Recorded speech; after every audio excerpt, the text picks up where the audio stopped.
Hello, in this video I will introduce you about circular motion and its applications in real life. So first of all, what is circular motion? Well, if you look around yourself, the fans, a roller coaster, and believe it or not, the Earth's motion is also in circular motion. The Greek scientist Aristotle considered circular motion as a perfect and natural motion. But is it? In a uniform circular motion, the speed of an object is constant, but then another great scientist called Newton came in and said, but it's actually accelerating according to my theories. Newton's first law states that an object will stay rest or continue in a straight line unless acted upon by a force. Recall that velocity is a vector unit and it has directions. In circular motion, orbital velocity is the instantaneous direction and speed of an object along its path. For circular motion, its magnitude is constant and inversely proportional to the period of the orbit. Notice in a circular motion, the directions of the object moving is always changing. Thereby, the velocity is never constant. So there must be a force acting on the object so as to keep it moving in a circular path. For example, when you're swinging a rock, you must have a rope attaching to the rock. And when you start swinging it, you're actually providing a force to the rock. Also, you can notice that for any moment in the motion, the direction of the force is always towards yourself, or in other words, the center of the motion. Therefore, this force is named centripetal force. This centripetal force will then provide a centripetal acceleration, which is why the object keeps changing its direction. Another observation we can make is that the velocity at any moment is a tangent to the circle, which is quite obvious because, once again, imagine you are swinging a rock with a string. When you let go of the string, the rock will not continue moving in a circle, it just flies away as a tangent. There are three important equations for circular motion. The first one is that the centripetal force acting on an object is equivalent to its mass times the square of its velocity all over the radius of its circular path. When we apply Newton's second law, as it states, force equals to the mass of an object times its acceleration. When we simply rearrange this equation, we get acceleration equals force divided by mass. But the force acting on this object is already defined, that F equals mv squared over r. So when we sub this value into Newton's second law, we can simply get that acceleration equals velocity square divided by the radius, which is very useful when dealing with questions about circular motions. The third equation is Kepler's third law. This equation can only be applied in space where objects are orbiting around a planet or a star.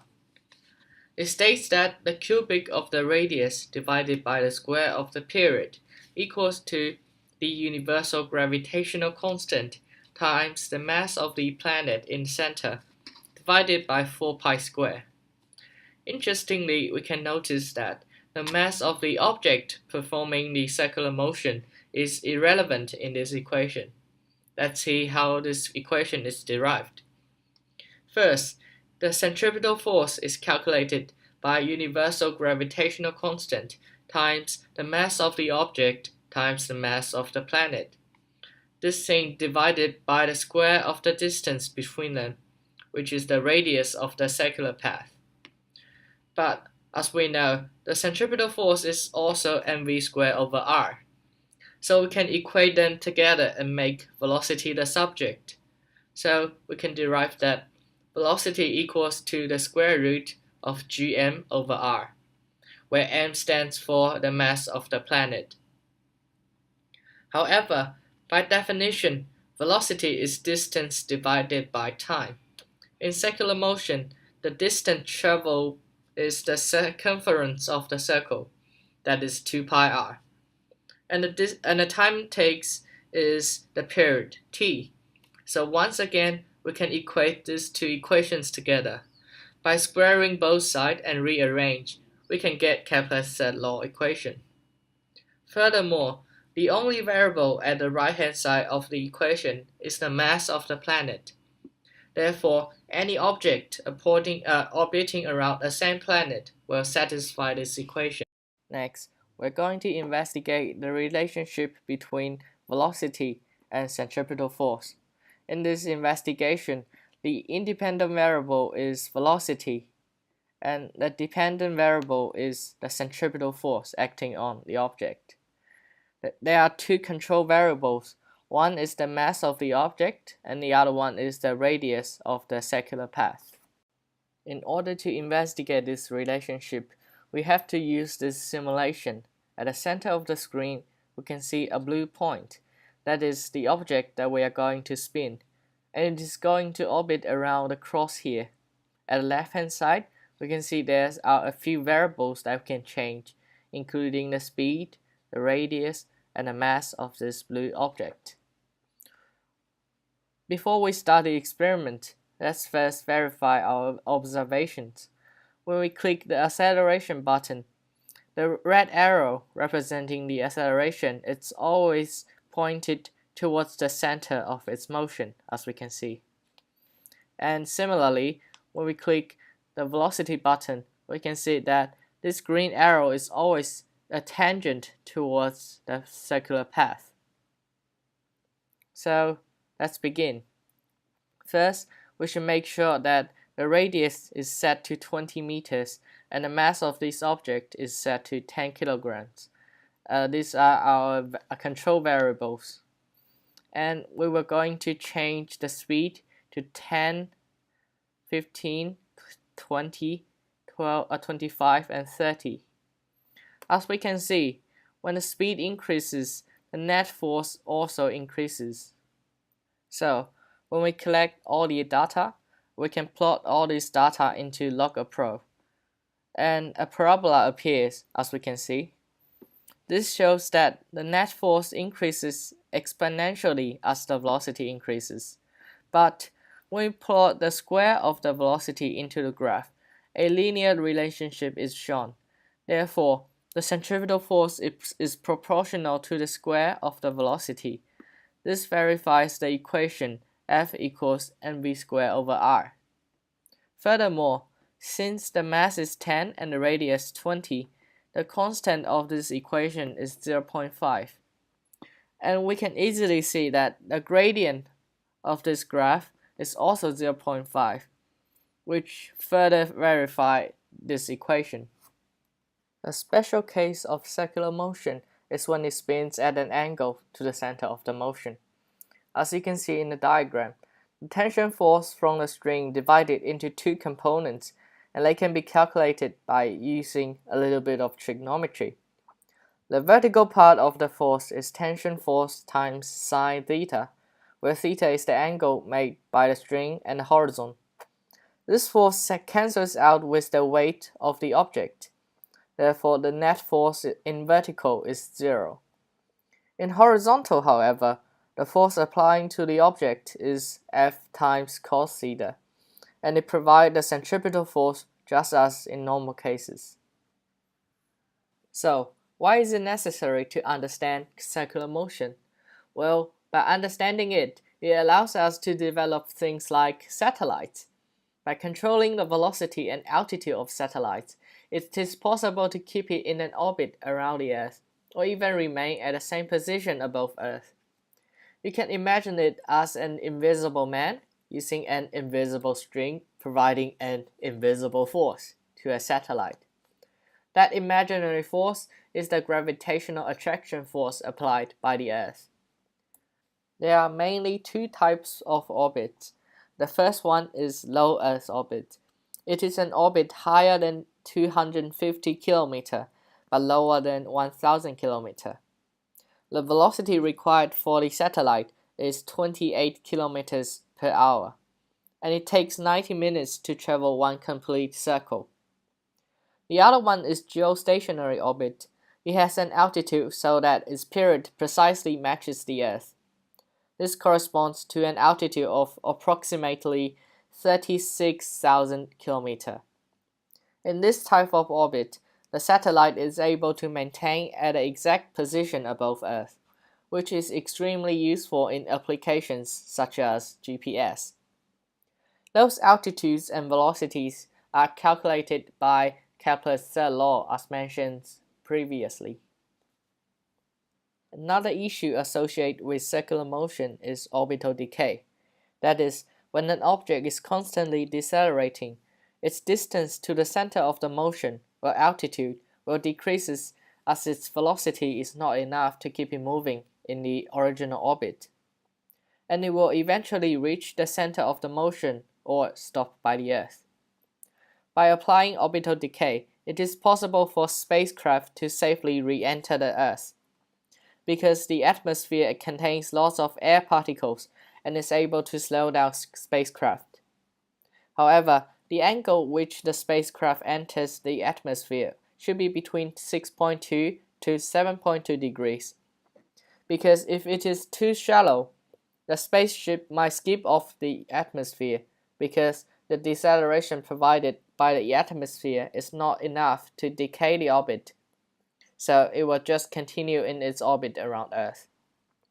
However, if the angle is too deep, the friction between the spacecraft and the atmosphere converts a huge amount of kinetic energy and potential energy because altitude decreases. Those two types of energy are converted into the form of light and heat. The heat generated will collect it to a dangerous amount and eventually burns the craft. Also, this sharp decrease in kinetic energy also causes a large deceleration, which results in a huge G-force experienced by the astronauts.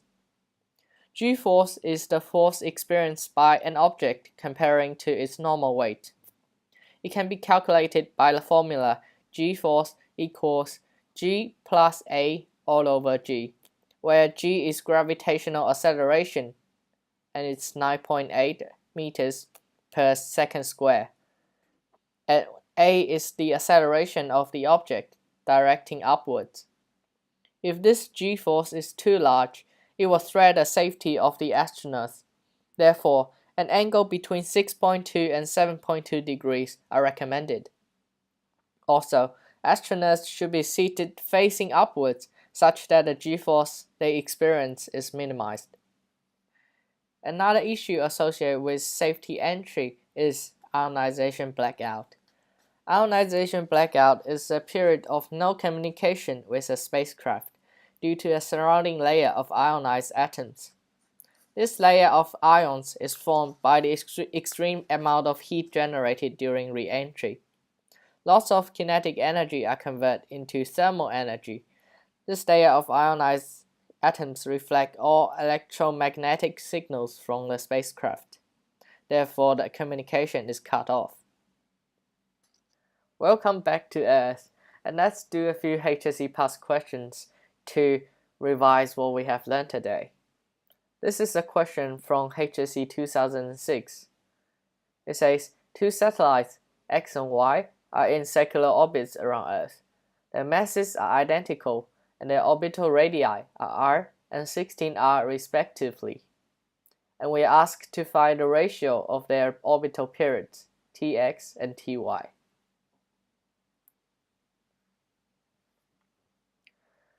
The first thing we can realize is that there are two things orbit around the same object, Earth.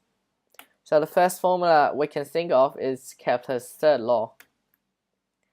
So in this question, we can notice that radius x cubed divided by tx squared is equal to ry cubed divided by ty squared. But from the question, we can realize that Rx is equal to big R and Ry is equal to 16R. So we can substitute these two values in, so we get to this expression. Or we can simply rearrange this equation to get Tx squared divided by Ty squared is equal to R cubed divided by 16 cube r cubed. So it's clear that we can cancel out this 2 r cubed in order to get tx squared on ty squared is equal to 1 on 16 cubed. So we can simply square root both sides and get the ratio is equal to 1 on 64, which is answer D. Second question. In July 1969, the Apollo 11 command module are orbiting around the moon. The mass of the command module was 9.98 times 10 to the power of 3 kilogram, and its period was 119 minutes, and the radius of its orbit from the moon's center was 1.85 times 10 to the power of 6 meters. In part A of the question, we are asked to find the mass of the moon. So once again, we need to use Kepler's third law. And we can notice from the question, the radius, the period, is given. So we can go ahead and sub in those two values. So we can get to the second line here. And by rearrange and make m, which is the mass of the moon, the subject, we can get that the mass of the moon is 7.35 times 10 to the power of 22. In part 2 of the question, we are asked to find the magnitude of the orbital velocity of command module. So we know that velocity is equal to distance divided by time, and the distance is calculated by 2 pi r, and the time it takes is the period. So we can sub in the radius and the period. So 2 pi times 1.85 times 10 to the power of 6 divided by 119. And this is a tricky part because we need to convert minute into second in order to finish this question. So we need to divide by 60 at the end. So we got the velocity is approximately 1628 meters per second. Let's conclude what we have learned today. Circular motion is an object traveling at a circular path, and a centripetal force is necessary to keep the object moving in a circular path because a centripetal acceleration is important to change the direction of the velocity. And these are the 3 very important equations for circular motion. Thanks for watching the video.